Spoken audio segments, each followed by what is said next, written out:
오늘부터 이제 그 히브리서 말씀을 시작하게 됩니다. 지난주까지 누가복음 말씀을 좀 마무리하고 수요 기도회를 통해서 이제 히브리서 말씀을 이제 하나하나 이렇게 살펴보게 됩니다. 이제 목사님들이 순서에 따라서 제가 이제 개론과 이제 1장의 부분을 좀 하게 되었는데요. 말씀을 좀 이렇게 묵상하고 준비하면서 그 메시지 성경으로 좀 이렇게 성경을 계속 좀 들었었습니다. 히브리서를. 근데 이제 그 무엇보다도 참 좋은 게 무엇이냐면 저는 개인적으로 참 많은 은혜를 받았거든요. 그런데 그 본문에 이렇게 녹아내려진 어떤 그러한 내용들을 정말 이렇게 잘 전달할 수 있을까 하는 부담이 좀 있어서 제 솔직한 심정은 정말 메시지 성경의 그 내용들을 그대로 이렇게 성도님들에게 좀 읽어주고 싶다라는 생각도 들었습니다.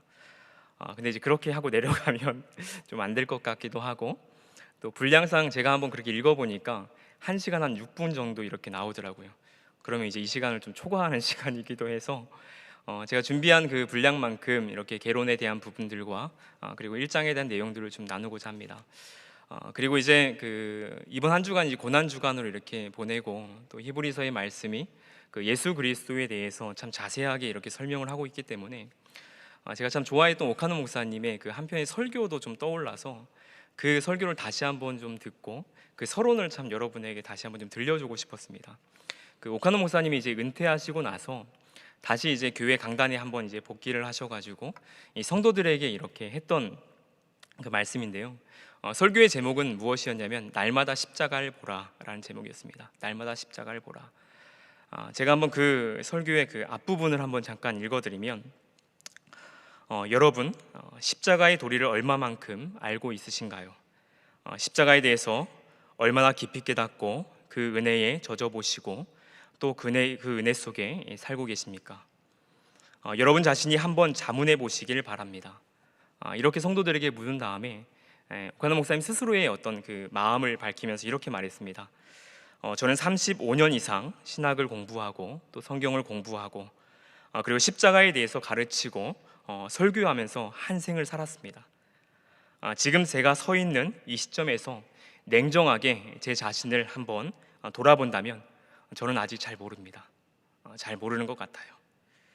어떻게 하나님의 아들이 나를 사랑하셔서 나를 위하여 자기 몸을 버리실 수 있는지, 도대체 어떻게 그것이 가능한 것인지 설명은 할 수 있을지 모르지만, 신학적으로 풀어서 해석할지 모르지만, 저의 좁은 식견으로, 좁은 지성으로, 얄팍한 깨달음으로 도무지 알 수가 없어요. 이것이 저의 솔직한 심정입니다.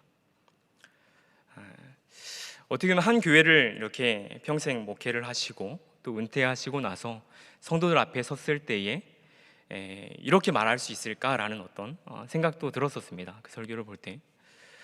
근데 또 한편 그 설교를 저도 들었을 때, 또 제 자신을 한번 이렇게 또 돌아봤을 때에 과연 나는 정말 예수 그리스도의 그 십자가에 대해서 얼마만큼 이렇게 말할 수 있을까?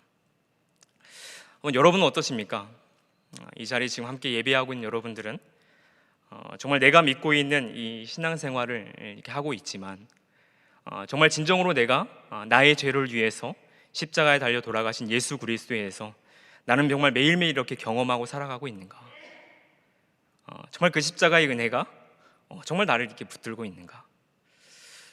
저도 다시 한번 그 이제 고난 주간을 보내고 있고 또 히브리서 말씀을 준비하면서 제 스스로에게도 한번 이렇게 묻는 질문이기도 하고, 그러면서 이렇게 기도하게 됩니다. 하나님, 정말 제 인생이 정말 예수님으로 가득 채워질 수 있는 그러한 인생이 되기 원합니다. 고난만 묵상하는 것이 아니라 정말 예수님으로 가득 채워질 수 있는 그러한 인생이 되기 원합니다. 그리고 정말 날마다 십자가를 바라볼 수 있는 그러한 신앙의 결단이 될 수 있으면 좋겠습니다. 이제부터 이제 히브리서 말씀을 여러분들도 이제 수요 기도회를 통해서 이제 말씀을 쭉 살펴볼 텐데요. 한번 시간이 되시는 분들은 그 유튜브에 들어가셔서 메시지 성경을 한번 이렇게 검색하시고 들어보셔도 참 좋을 것 같고요. 이제 우리 교회 교인분들이 많이 또 듣고 있는 드라마 바이블을 통해서도 한번 이렇게 쭉 들어보셔도 되고, 또 개인적으로 듣고 있는 또 성경이 있다면 아무리 이제 많은 그 성경의 음성 낭독이라 할지라도 1시간 반 정도면 히브리서 처음부터 끝까지 다 들으실 수가 있습니다. 그래서 한번 이번 주간은 그렇게 히브리서를 한번 들어보시고 다음 주 이제 그 또 히브리서를 또 같이 마주하면 좋을 것 같다 싶습니다. 히브리서를 보게 되면 이제 그 히브리서라고 이렇게 되어 있습니다. 이것은 이제 히브리인들에게 이제 보내는 편지다라고 볼 수 있고, 히브리서를 쭉 보다 보면 이제 그 구약의 제사 제도에 대해서 많이 말하고 있기 때문에 히브리서를 말할 때에 이제 신약의 이제 레위기다라고도 이렇게 얘기합니다.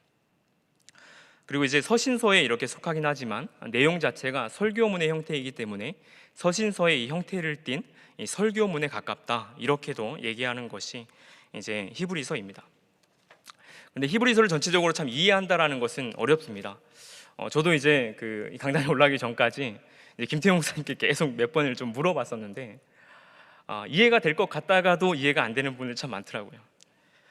근데 히브리서는 이제 신약 성경 중에서 어떻게 보면 요한계시록과 함께 가장 난해한 책으로 이렇게 불리기도 하고요. 왜냐하면 이제 구약의 이 제사 제도에 대한 이야기들, 또 율법에 대한 이해가 없이는 히브리서에서 인용하고 있는 여러 가지의 이 성경에 대한 내용들을 다 이렇게 습득하기가 참 어렵습니다.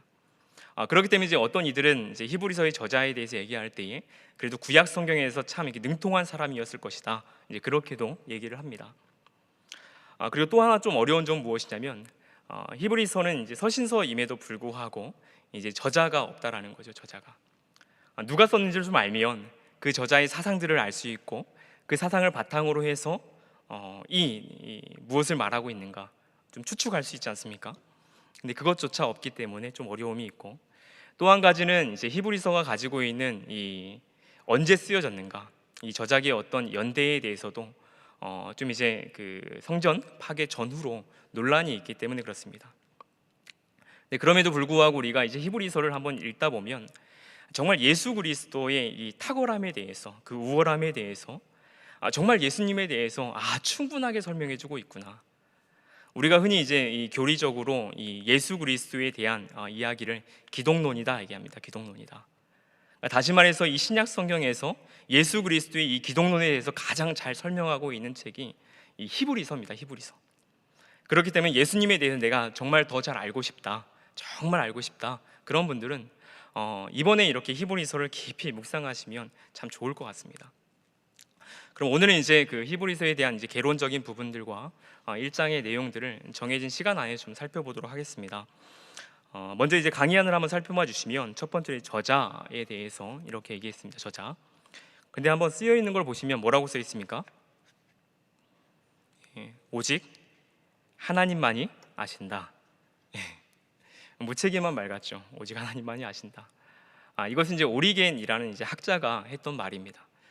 그러니까 지금 이 히브리서를 두고 나서 제가 신학교 때에 배울 때에도 이제 바울 서신을 13권의 이제 서신서다라고 얘기도 하고, 때로는 이제 14권의 서신서다라고도 얘기할 때에 13권과 이 14권의 그 한 권의 차이가 이 히브리서였습니다.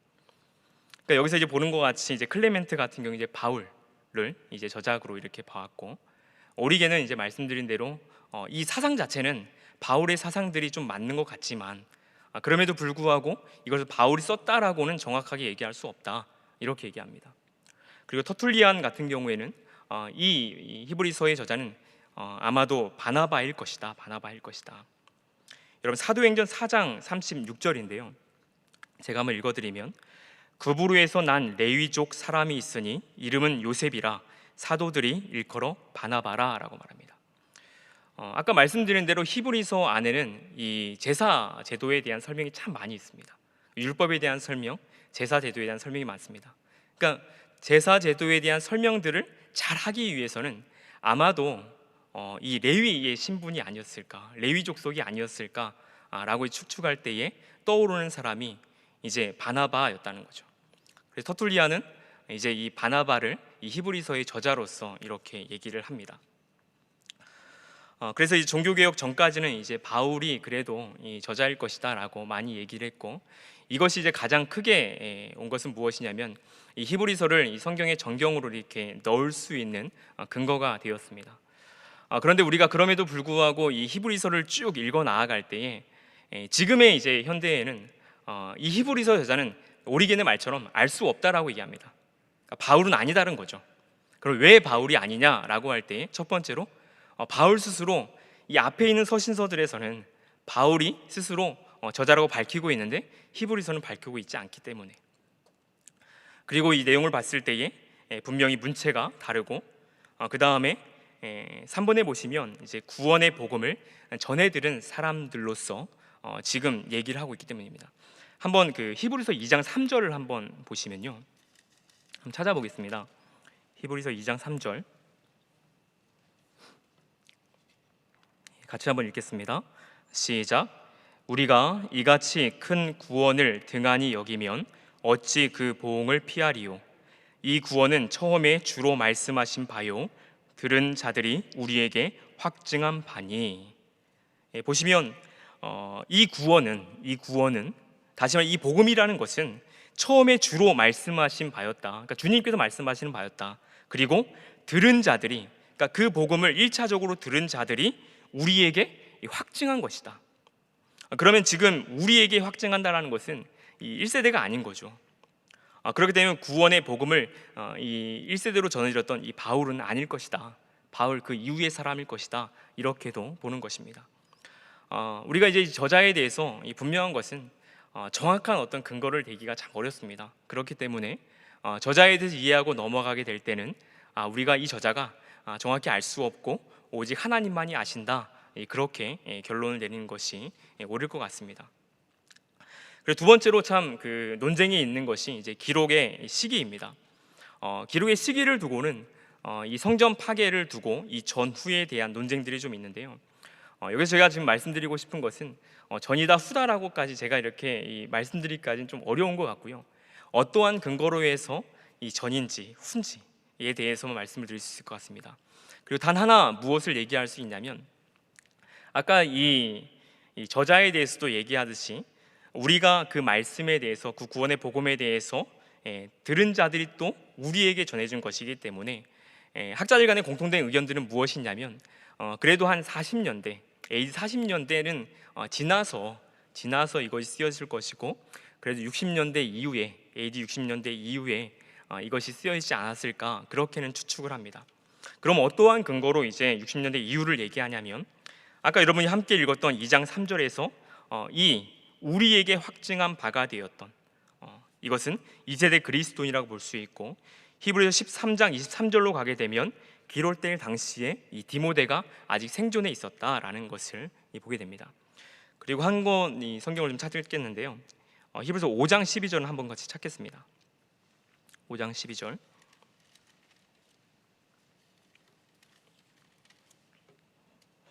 같이 한번 읽겠습니다. 시작. 때가 오래되었으므로 너희가 마땅히 선생이 되었을 터인데 너희가 다시 하나님의 말씀의 초보에 대하여 누구에게서 가르침을 받아야 할 처지이니 단단한 음식은 못 먹고 젖이나 먹어야 할 자가 되었도다. 여러분, 여기 말씀을 보시면 때가 오래되었으므로 라고 말합니다. 그러니까 구원의 복음을 들은 지 그때가 오래되었다라는 거죠. 오래되었으므로 너희가 마땅히 선생이 되었어인데 지금 어떠한 상태냐면 이 초보의 상태. 그래서 다시 한번 누군가에게 가르침을 들어야 되는, 단단한 음식은 먹지 못하고 젖이나 먹어야 되는 그런 상태 가운데, 그러니까 오랜 시간이 지났음에도 불구하고 그런 상태 가운데 있다라는 거죠. 그래서 우리가 이 60년 이후로 보는 것은 2세대 그리스도인일 것이다. 그리고 기록될 당시에 이 디모데가 생존해 있었고, 그리고 오랫동안 그리스도인으로서 그 시간들을 보낸 사람들이기 때문에 60년 이후로 이렇게 보게 됩니다. 그럼 70년 이전, 다시 말해서 이 성전 파괴 이전으로 보는 근거는 무엇이냐면, 이 성전의 제사들을 이제 설명을 합니다. 그럴 때 이 현재 시세를 사용해서 성전의 제사들을 이렇게 설명하고 있고, 또 성전 파괴에 대한 기록들을 히브리서에서 하고 있지 않기 때문에 이것은 이제 AD 70년 이전에 기록됐을 것이다라고 주장을 합니다. 그 다음에 이제 그 세 번째로 한 가지 더 볼 수 있는 것은 무엇이냐면 70년대 이후, 그러니까 성전 파괴 이후에 지금 이 히브리서가 기록됐을 것이다라는 주장은 무엇이냐면 이 공동서신에 속합니다. 그러니까 공동서신이 일반적으로 연대기가 예루살렘 멸망 이후에, 이제 속사도 이후에 쓰여졌기 때문에 70년대 이후로 이렇게 보게 되어지고, 여러분 10장 이제 32절에 보면 성경에 이제 어떤 말씀이 있냐면 전날의 고난의 큰 싸움이라는 표현이 있습니다. 전날의 고난의 큰 싸움. 그러니까 이 싸움이라는 것이 무엇이냐면 65년도에 이제 네로의 박해로부터 시작해서 95년도에 도미티안 박해를 바라보면서 이 고난을 설명하고 있는, 박해를 설명하고 있기 때문에 아마도 이제 70년대 이후에 지금 이 히브리서는 쓰여졌을 것이다, 이렇게 얘기합니다.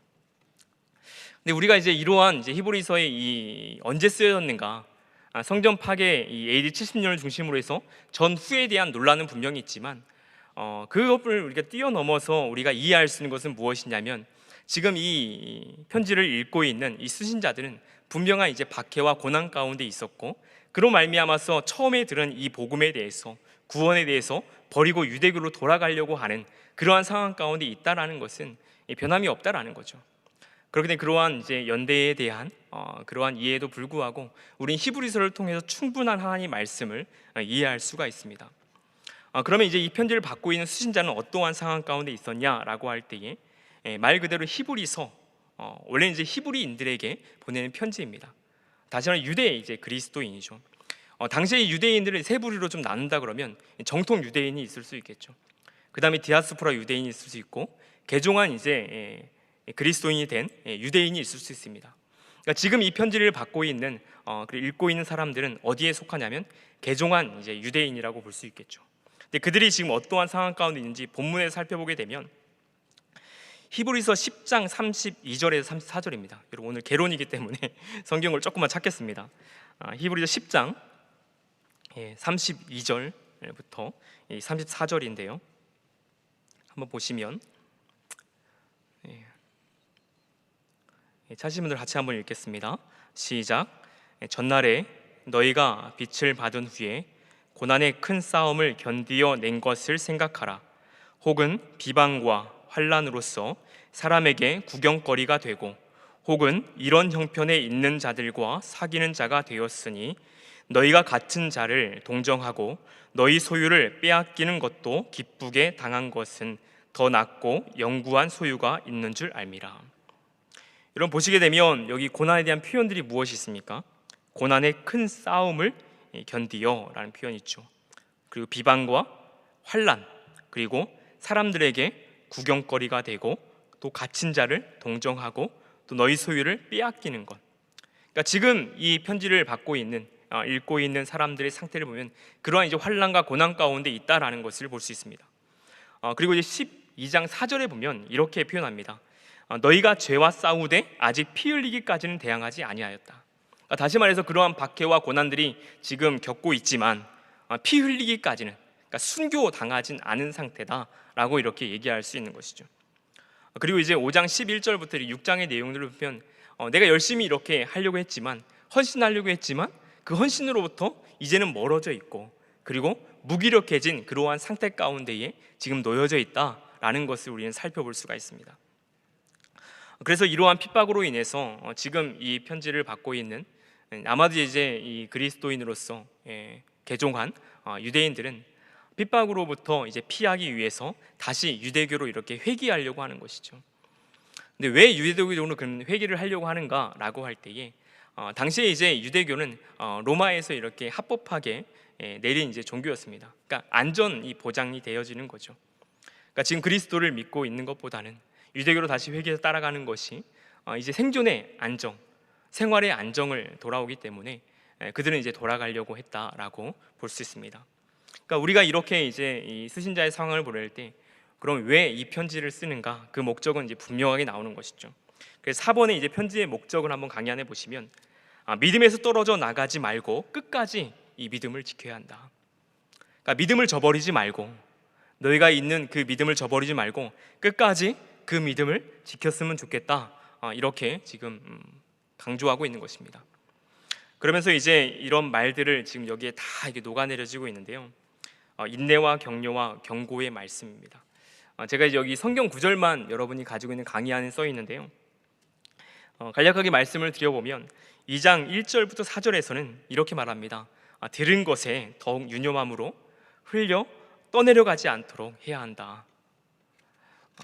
지금도 우리가 동일한 것 같습니다. 지금도 그러한 막해와 환란들이 초대교회의 시대와는 좀 다르지만 세속과의 물결 속에서 우리는 여전히 이 신앙들을 붙들고 나아갈 때에 우리가 들은 이 복음이라는 것이 흘려 떠내려가지 않도록 우리가 주의할 필요가 있죠. 그 다음에 3장 12절부터 이제 4장 13절을 보게 되면 이 12절에 참 재밌는 표현이 있는데요. 하나님에게서 떨어질까 조심할 것이요. 하나님에게서 떨어질까 조심할 것이요. 여러분, 하나님과 이렇게 늘 동행하십니까? 하나님이 이렇게 가까이 이렇게 느껴지십니까? 되게 친밀하세요. 제가 한때 정말 제 인생의 모토가 그냥 한 단어로 얘기하면 친밀함이었어요. 친밀함. 연말에 이렇게 한 해를 두고 기도를 많이 하시잖아요. 저도 연말에 정말 다음 한 해는 어떻게 살까라고 할 때에 친밀함이라는 단어가 참 이렇게 깊이 다가와서 내년 한 해는 정말 하나님과 친밀했으면 좋겠다. 친밀했으면 좋겠다. 그리고 하나님을 정말 사랑했으면 좋겠다. 사랑했으면 좋겠다. 근데 그러고 이렇게 정말 하나님 앞에서 열심으로 살았는데 매번 이렇게 넘어지고 그리고 깨닫게 되는 것은 내가 하나님을 사랑할 수 없구나. 한때 그렇게도 기도했었습니다. 신학교 시절이죠. 어떻게 순수했던 신학교 시절인데, 하나님, 제가 하나님을 사랑하는 사람 세 손가락 안에 들게 해주세요. 이제 그런 기도도 했었습니다. 근데 이제 제가 하나님을 정말 진심으로 사랑할 수 없고 날마다 이렇게 멀어지는 제 모습을 바라보면서 이 기도가 조금 바뀌었던 게 하나님이 사랑하는 사람 세 손가락 안에 들기 원합니다. 그렇게도 기도한 적이 있습니다. 지금 이제 히브리서 저자는 이제 말하는 거죠. 하나님으로부터 멀어질까 네가 조심해야 된다. 떨어질까 조심해야 된다. 지금도 우리가 이 경고를 들어야 되는 상황 가운데 있지 않나 생각됩니다. 그리고 5장 11절부터 이제 6장 12절을 보면 단단한 음식은 먹고 젖이나 먹어야 단단한 음식은 먹지 못하고 지금 젖이나 먹어야 할 그런 상태 가운데 너네가 지금 놓여져 있다라고 얘기하고, 10장 이제 26절부터 39절 안에 우리가 잘 알고 있는 말씀 하나가 있는데요. 38절에 의인은 무엇으로 말미암아 살리라 라고 얘기하냐면, 여러분 아시죠? 의인은 믿음으로 말미암아 살아야 한다, 이렇게 얘기합니다. 그리고 이제 12장 25절부터 29절에 대해서 하나님의 경고에 대해서 얘기하면서 이 하나님은 어떠한 분이시냐? 그분은 소멸하는 불이시다 라고 얘기합니다.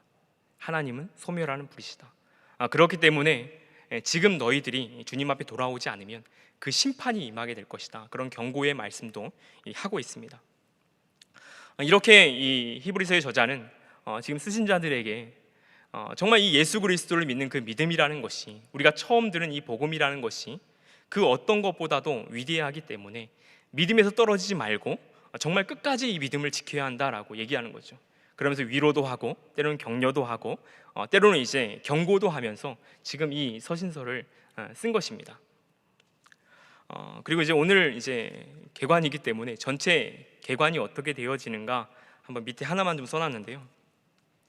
구조를 보시게 되면 이제 네 단락으로만 이렇게 좀 나눠놨습니다. 그래서 1장 1절부터 2장 18절까지는 예수 그리스도는 천사보다 뛰어나시다. 그리고 3장 1절부터 10장 18절까지는 예수 그리스도는 모세의 율법보다 뛰어나시다라고 말하고 있고, 10장 19절부터 12장 29절까지는 믿음과 인내를 가지고 살아가야 된다라고 호소합니다. 그리고 마지막으로 13장에서 권면을 하고 이렇게 마치게 되어집니다. 꼭 한번 여러분 기회가 되시면 히브리서를 이렇게 한 자리에서 처음부터 끝까지 한번 읽어보시거나 또 들어보시기를 꼭 권면해 드립니다. 그럼 오늘 이제 저에게 좀 할당된 부분이 1장에 대한 내용입니다. 저희가 이제 구체적으로까지는 보기는 좀 어렵고 1장이 어떻게 좀 쓰여져 있는가라는 것을 한번 좀 보겠습니다. 여러분 1장 보시면 1절과 2절을 한번 다시 한번 읽겠습니다. 1장 1절과 2절 같이 한번 읽습니다. 시작. 옛적에 선지자들을 통하여 여러 부분과 여러 모양으로 우리 조상에게 말씀하신 하나님이 이 모든 날 마지막에는 아들을 통하여 우리에게 말씀하셨으니 이 아들을 만유의 상속자로 세우시고 또 그로 말미암아 모든 세계를 지으셨느니라. 아멘. 이제 1장을 보게 되면 1절부터 4절까지가 서원입니다. 그래서 하나님의 아들을 통해서 하나님께서 이제 계시하셨다라는 것을 얘기하면서 1절과 2절은 이제 어떤 대비를 보여줍니다. 여러분 말씀을 한번 이렇게 눈으로 보시면서 보면 옛적에라고 1절에 말하죠. 옛적에. 근데 2절에 보시면 동일하게 이 모든 날 마지막에라고 기록합니다. 그렇죠? 보이시죠? 그다음에 1절에 선지자들을 통하여라고 말한다면 2절에서는 아들을 통하여라고 말합니다. 그리고 1절에 우리 조상들에게 말씀하신이라고 한다면 2절에서는 우리에게 말씀하셨다라고 말합니다. 그래서 이 모든 날 마지막에 아들을 통하여 우리에게 말씀하셨으니 이 아들을 만유의 상속자로 세우셨고 그로 말미암아서 모든 이제 세계를 지으셨다라고 말하는 거죠. 그리고 나서 이제 2절부터 4절까지를 쭉 이렇게 더 보면 하나님의 아들의 이 정체성이 그럼 뭐냐? 그리고 그러면 이 하나님의 아들, 우리는 이제 예수님이라는 것을 알죠. 그럼 예수님께서 하신 일이 무엇인가에 대해서 조금 더 자세히 설명하는 거죠. 그래서 2절에 보시면 하나님께서 우리에게 말씀하신 것은 무엇이냐면 3절에 하나님의 영광, 광채요 또 본체의 영광이시다. 그리고 2절에서 하나님께서 아들을 만유의 상속자로 세우셨는데 그분은 어떤 분이시냐면 3절에 보시면 그의 능력의 말씀으로 만물을 붙드시는 분이시다. 그리고 2절에 그로 말미암아 이제 그의 아들 예수 그리스도 말미암아 모든 세계를 지으셔서 그럼 어떻게 하시냐면 3절에 죄를 정결하게 하는 일을 하셨고 높은 곳에 계신 지극히 크신 이의 우편에 앉으셨다라고 말합니다. 그리고 3절에서 그는 하나님의 영광의 광채라고 말하는데 그 영광의 광채를 무엇과 이제 비교하냐면 4절에서 천사들보다 훨씬 뛰어나며 더욱 아름다운 이름을 기업으로 얻으신 분이시다. 그러니까 그분의 영광의 광채는 이 천사들보다 훨씬 뛰어나고 더 아름답다라고 얘기합니다. 그리고 나서 이 천사들보다 그러면 어떻게 비교돼서 아름답냐라는 것을 이제 5절부터 13절까지 쭉 이제 구약의 성경들을 인용하면서 얘기를 합니다. 그런데 이제 우리가 이제 1장 5절부터 전체적으로 보게 되면 2장 18절까지가 이제 한 단락입니다. 그래서 천사들보다 위대하신 예수 그리스도에 대해서 이제 얘기하는 거죠. 오늘 이제 그 중에서 이제 5절부터 이제 13절과 14절 예수 그리스도께서 천사들보다 위대하시다는 것을 어떻게 증명하고 있냐면 그 아들의 통치와 이제 본성을 통해서 얘기합니다. 제가 여기 이제 표로 좀 이렇게 넣어 놓았는데요. 5절에 보시면 이렇게 말하죠. 5절에 하나님께서는 어느 때에 천사 중 누구에게 너는 내 아들이라 오늘 내가 너를 낳았다 하셨으며 또다시 나는 그에게 아버지가 되고 그는 내게 아들이 되리라 하셨느냐. 여기 보면 이제 두 개의 이 구약을 인용하고 있습니다. 시편 2편 7절과 사무엘하 7장 14절입니다. 우리가 다윗의 언약이라고 알려져 있죠. 여기서 이제 우리가 보게 되면 너는 내 아들이다 라는 표현, 그리고 그에게 아버지가 되고 그는 내 아들이 될 것이다. 다시 한번 5절을 통해서 강조하고 있는 것은 무엇이냐면 천사는 그렇지 않지만 이 예수님은 아들이라고 말한다라는 거죠. 아들이다, 아들이다. 그리고 6절부터 7절을 보시게 되면 제가 읽어드리면 이렇습니다.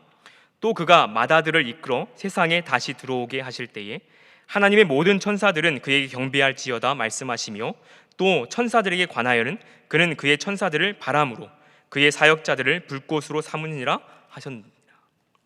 여기서는 이제 시편 이제 97편 7절과 또 시편 104편 4절을 인용합니다. 여러분 이제 관주가 이렇게 적혀 있는 성경은 이제 기역이라든지 뭐 이렇게 자음이 있고 거기 밑에 이제 그 인용하고 있는 이제 구약의 본문이 나올 겁니다. 그래서 6절부터 7절은 이제 시편 97편 그 7절과 시편 104편 4절을 인용하면서 모든 천사가 그에게 경배하게 되어지고 또 그 천사들은 바람과 불꽃으로 그의 아들은 삼을 것이다라는 거죠. 그러니까 누가 더 우월합니까? 천사보다? 그의 아들 예수님께서 더 우월한 것이죠. 그의 아들은 천사로부터 경배를 받는 대상이다라고 얘기를 합니다. 그 다음에 이제 8절부터 10절입니다. 아들에 관하여는 하나님이요 주의 보좌는 영영하며 주의 나라의 균은 공평한 균이이다.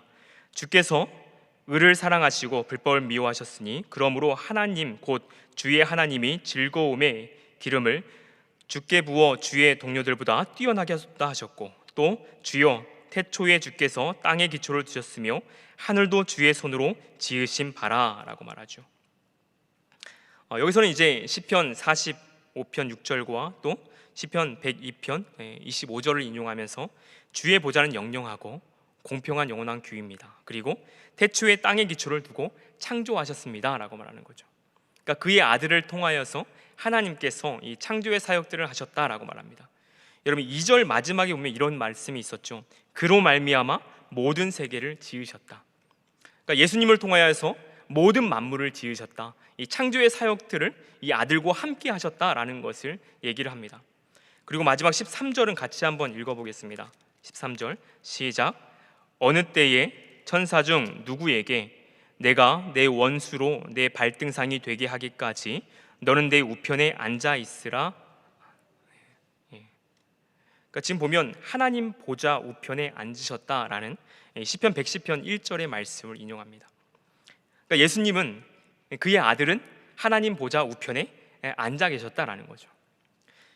다시 말해서 이 14절에서는 이 모든 것을 요약하면 이렇게 말합니다. 모든 천사들은 섬기는 영으로서, 그러니까 모든 천사들은 섬기는 영으로서 구원받을 상속자들을 위하여 섬기라고 보내심이 아니냐. 그러니까 우리가 5절부터 쭉 13절까지 보듯이 이 천사와 이 그의 아들 예수 그리스도를 비교해 볼 때 예수 그리스도는 그의 아들입니다. 그리고 천사로부터 경배를 받는 대상일 뿐만 아니라 또 하나님께서 이 천지의 이 창조 사역들을 하실 때에 그 만물을 함께 만들어 가시는 분으로서 말합니다. 뿐만 아니라 그분은 누구냐면 하나님 보좌 우편에 함께 앉아 계실 분이라는 거죠.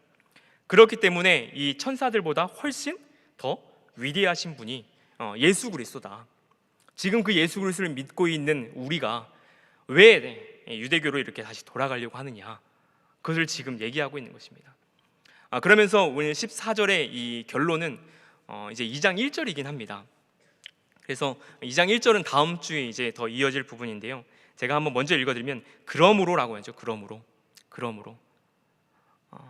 그러니까 그의 아들이 천사들보다 뛰어나다. 그러므로 우리는 들은 것에 더욱 유념함으로써 우리가 흘려 떠내려가지 않도록 함이 마땅하다. 그 얘기를 하고 있는 것입니다. 그의 아들이 더 뛰어나기 때문에,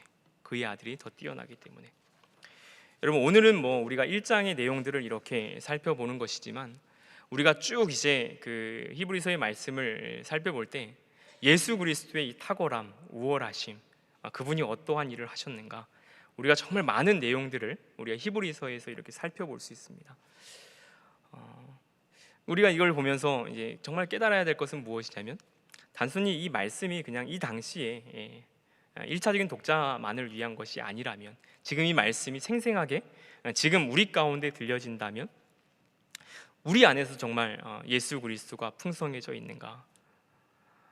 제가 종종 그 이제 201반이라든지 301반이라든지 또 다른 교회에서도 제자 훈련을 이렇게 같이 하다 보면 종종 이런 질문을 합니다.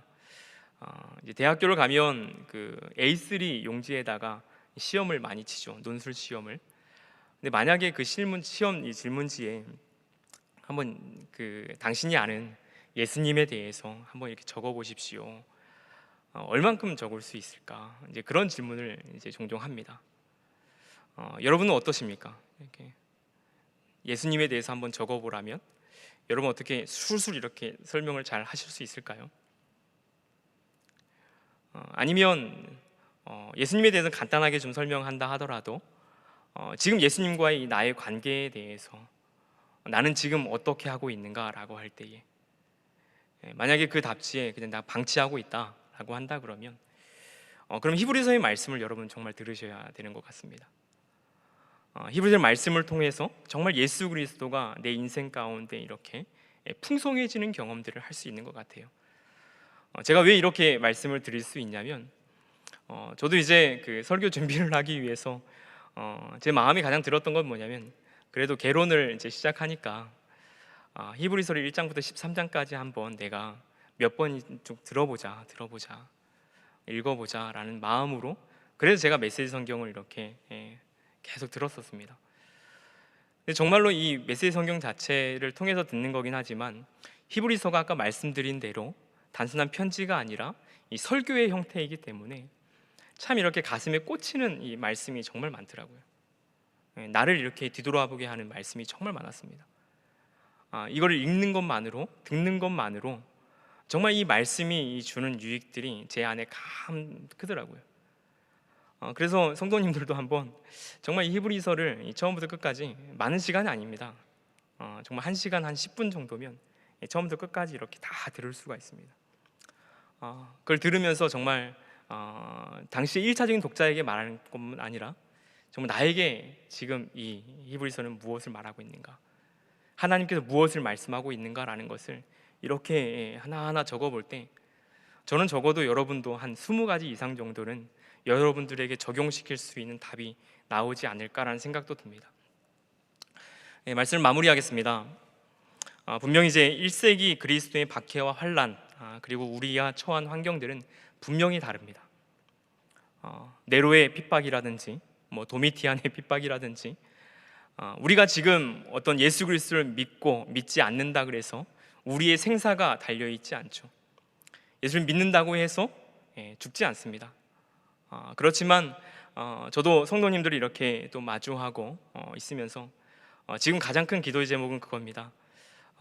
코로나19의 시대에 가장 지금 전선에 있어야 될 순장님들이 정말 이렇게 전투력으로 따지면 50% 이상 이렇게 전투력을 손실한 상태로 보여질 때 정말 그 위기감이 제 안에 좀 있습니다.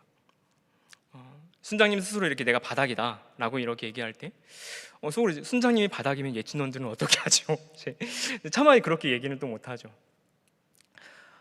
근데 그럼에도 불구하고 우리가 영혼을 섬기는 리더십으로 서 있다면, 우리가 정말 예수 그리스도의 풍성함들을 그래도 매일매일 경험하기 위해서 분투해야 하고, 정말 하나님을 찾고자 하는 마음들이 우리 안에서 달마다 있어야 되는 것이죠.